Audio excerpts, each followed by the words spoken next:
Everyone says you've got to save your money. But here's the truth, saving without a plan isn't wealth building. It's wealth waiting. Because if your money isn't moving, then it's really losing value. And trust me, I'm not here to tell you to stop saving. That's not what this video is about. I'm here to show you what to do after you save and to turn that pile of cash into a plan instead of fear. Growing up, everyone around me thought that saving was the ultimate goal. And to be fair, at that time, it was. Family, friends, even my coworkers at that time said, well, at least I have money put away. But over time, here's what I've learned, that saving doesn't actually build wealth. It just builds comfort. After doing my own research into personal finance and living my own life, here's what I found out firsthand. People who only save rarely build financial freedom. Because with your entire financial plan, saving is just step one. The real key is what comes next, learning how to allocate, invest, and compound. So let me just start with this. Have at least 3 to 6 months worth of savings for your emergency fund. And then after you have that set in place, then you can follow the strategies that I'm about to dig into today. So without further ado, let's get started. Reason number 1.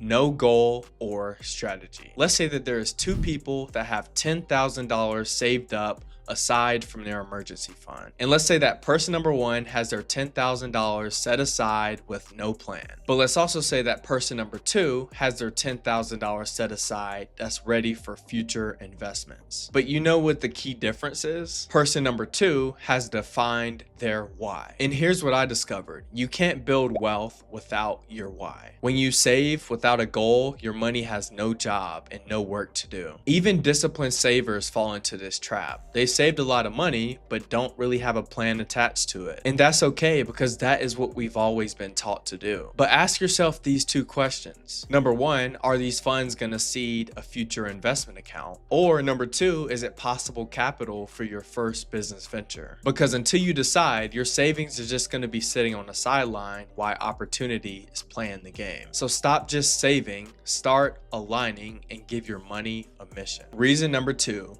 Inflation and opportunity cost. Inflation is the quiet thief of your wealth. Let's say that person number 1 saved their $10,000 5 years ago. Then that money's buying power will be worth around $8,000 today. But I know what you're thinking. Well, why is that? Well, it's because of inflation. But let's also suppose that person number 2 had that same $10,000 invested in a low-cost index fund. And with 7% annualized returns over the past 5 years, that money will be sitting at around $14,000 today. That right there, my friend, is the cost of waiting. And that is not what you lost, but it's what you missed. And that is called opportunity cost. The wealthy doesn't just let their cash sit. They get it through assets that pay them back. Stocks, real estate, or digital income streams. But if you're interested in what stocks to invest in next, then check out these videos above. And if you're interested in the millionaire real estate plays, then check out these videos above too. Combine all of these and you'll have the perfect game plan to start building wealth. But the key takeaway for this point is don't just protect your money.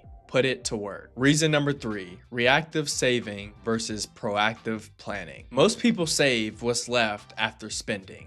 That's reactive. It's like whatever's left over, we'll just tuck it away and call it discipline. But with proactive planning, it flips that mindset. They give every dollar an assignment before the month start and when that direct deposit hits. Everything from savings, bills, investments, and opportunity capital. That's how you stop reacting to your finances and start directing them. Because predictable wealth comes from planned money, not what's left over. So while you're thinking about your financial goals, you should save, share, and subscribe to Money Talks Media. Because once you save all the knowledge that you've been gaining over time, you become unstoppable in the long run. Because we don't just talk about budgeting, but we show you how to use systems, leverage, and strategy to build financial freedom. But as always, appreciate your continued support. Let's go ahead and dig right back in. Reason number 4, a lack of diversification. Think about it this way. It's just like building muscle by only doing push-ups. And yeah, you'll get stronger, but you'll never grow in other areas. Wealthy people spread their money into 3 buckets, and here they are. Number 1 is safety. This is your emergency fund for stability in case life smacks you. Number 2 is growth. These are all your investments for compounding returns over time. And number 3 opportunity. This could either be your business or high yield assets that ultimately lead to freedom. Each one plays a different role, but they all work together to compound to something bigger. Even if you're just starting out, split your money intentionally. You don't have to be rich to start thinking like an investor. You just have to think in systems. So putting this all together, I'm about to give you the steps into how to save effectively. Number one, define your goals. Know what you're saving for. Is it short-term stability, long-term investing, or even opportunity capital? Number two, automate both your savings and your investing. Set reoccurring transfers so that consistency is no longer an option. Number three, use purpose-driven accounts. We just talked about these, but 3 accounts, 3 missions. Number four, track and review monthly. Measure your progress and adjust allocations as your income grows. And number five, move from saving to allocating. This is what I was referring to earlier, that after you've saved for your emergency fund, you have a separate pile of cash that's ready to get to work. Money without purpose is just paper. So now that you know that, you have no excuse on why you shouldn't give it direction. Let your savings create opportunity, not fear. The goal is to build a plan so that your money starts saving you. That's how you stop surviving off what you've earned and start thriving off what you built. But as always, thanks for watching. I hope you take care, and I'll see you in the next one.